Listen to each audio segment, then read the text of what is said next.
Nyt tuli tämmönen Polestar työ alle.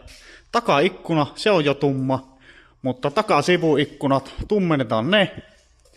Peilit teipataan mustaksi ja katon etureuna teipataan mustaksi, niin tulee huomattavasti tyylikkäämmin Polestarista.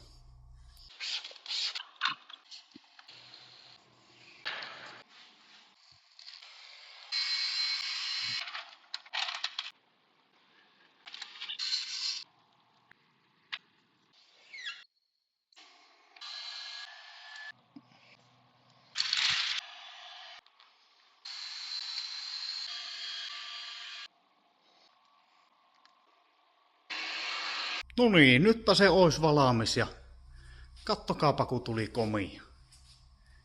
Ihan viimeisen päälle. Tekee kyllä paljon autoon tämmöset pikkujutut.